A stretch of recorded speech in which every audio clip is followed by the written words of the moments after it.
Ce tutoriel vous propose de jeter les bases de votre cul-de-plan pour dessiner la fameuse petite boîte de chocolat qui vous pose quelques petits soucis.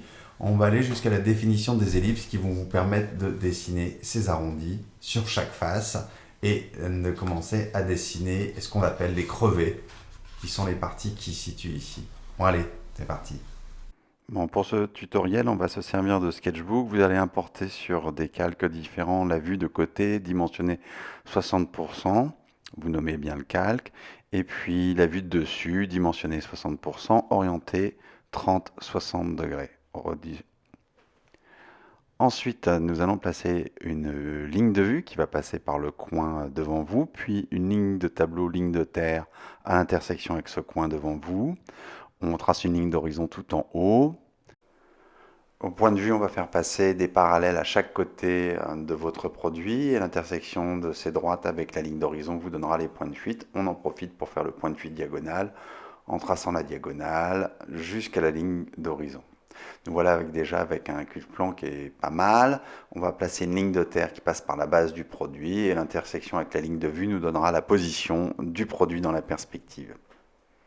Nous allons utiliser l'outil perspective, on enlève le cadenas et puis on va placer avec les positionneurs, les poignées, la ligne d'horizon bien horizontale sur ce qu'on vient de tracer, puis on essaie de trouver l'intersection, là c'est hors dehors de la feuille, donc c'est pas très pratique. On vérifie chaque fois avec l'outil et puis de l'autre côté, on pose la poignée sur le point de fuite gauche. Nous voilà prêts à dessiner dans notre environnement. Avec l'intersection sur la ligne de terre et la ligne de vue, nous allons tracer les perspectives, les fuyantes, qui vont dessiner la base du produit.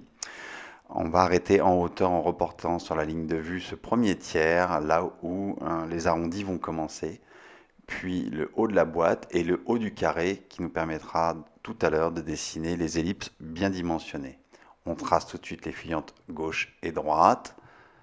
Et puis maintenant, la difficulté va être d'arrêter à droite les verticales pour dessiner ici le carré qui nous intéresse. Pour ça, c'est pas très compliqué. On va repartir de la vue de dessus et chercher les intersections en poursuivant les faces vers le plan de tableau et on va récupérer des intersections sur le plan de tableau. Ces dimensions, ces intersections, nous allons les remonter sur la ligne de terre, puis faire passer des fuyantes par ces intersections que nous venons de trouver au point A et au point B. Par A et par B, on va faire passer des fuyantes qui vont dessiner la base du carré qui correspond à la boîte de chocolat. On vérifie avec le point diagonal que cette construction est conforme, en tout cas que ça n'a pas trop glissé comme ça peut arriver parfois. Donc là, on a une belle intersection. Allez, on garde, plutôt pas mal. Maintenant, on peut monter les verticales à droite et à gauche qui arrêtent le volume de chaque côté, de part et d'autre du produit. Sur un nouveau calque, je vais tracer en noir les arêtes dont je suis sûr, celles qui sont tournées dans la terre, sont plus foncées.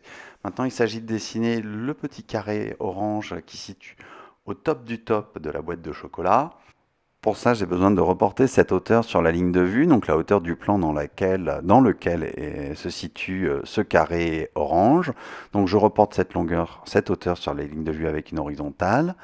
Je prends une fuyante à droite, puis à gauche, je remonte mes verticales, et là, je peux définir maintenant complètement le carré dans lequel se situe, en tout cas le plan dans lequel se situe le petit carré orange.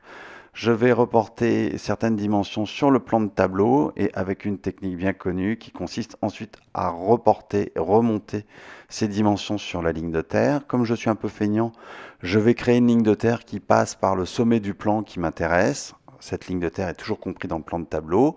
Et donc, au lieu de se servir de celle qui est tout en bas, je vais me servir de celle qui est en haut tout de suite. Donc, je reporte les dimensions immédiatement sur cette nouvelle ligne de terre que je viens de créer.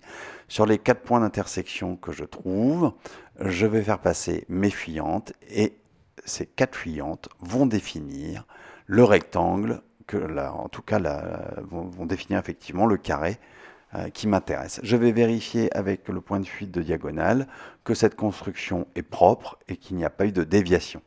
J'aurais pu aller plus simple d'ailleurs tout de suite, c'est créer avec la diagonale ce carré qui nous intéresse. Bon, ben voilà, j'ai maintenant les éléments essentiels qui vont pouvoir me permettre de dessiner cette boîte de chocolat. Je peux déjà, en quelques crayonnés, imaginer ce que ça pourrait donner. Mais avant tout, je dois définir les ellipses et la valeur des ellipses, donc je dois me servir d'un carré. Ça tombe bien, sur votre cul de plan, en tout cas la vue de côté, vous avez un carré qui est dessiné en vert, donc on peut le reproduire très rapidement et avec les diagonales de cette face, en trouver son centre qui sera également le centre de l'ellipse qui m'intéresse. Donc je trace les deux diagonales sur cette face, je récupère le centre, voilà, et je vais ici, voilà le centre de l'ellipse, je le note. Vous n'êtes pas obligé de le noter, mais ça vous aidera à vous repérer. Nous allons placer maintenant une ellipse dont le petit axe va être orienté sur la fuyante qui passe par le centre de l'ellipse, donc en vert ici. Donc le petit axe sera sur cet axe-là. Avec l'outil ellipse, je place mon ellipse sur le centre, je joue sur l'ouverture de l'ellipse et j'agrandis ou je réduis mon ellipse jusqu'à trouver des points de tangente qui sont verticaux sur la fuyante en bas et la fuyante en haut et des points de tangente qui se situent au milieu des arêtes verticales. Voilà. Je note que j'ai une ellipse de 48 degrés d'ouverture orientée sur ma fuyante de gauche, donc je note tout ça. Génial. Et je vais faire exactement la même chose sur la face de gauche, c'est-à-dire que je vais reprendre les diagonales, trouver le centre de l'ellipse qui se situe sur la face de gauche. Me voilà avec un centre qui est défini. Je vais tracer également une fuyante à droite qui correspond à l'axe du cylindre qui m'intéresse et je place une ellipse qui s'oriente le petit axe sur cette nouvelle fuyante verte que je viens de dessiner. J'agrandis, je déplace jusqu'à ce que je trouve des points de tangente qui me satisfassent avec des points de tangente verticales sur la fuyante du haut et du bas et au milieu des segments à droite et à gauche. Je note également ici la valeur de l'ellipse pour pouvoir la retrouver et retravailler. Nous voilà avec tous les éléments nécessaires pour entamer le tuto numéro 2.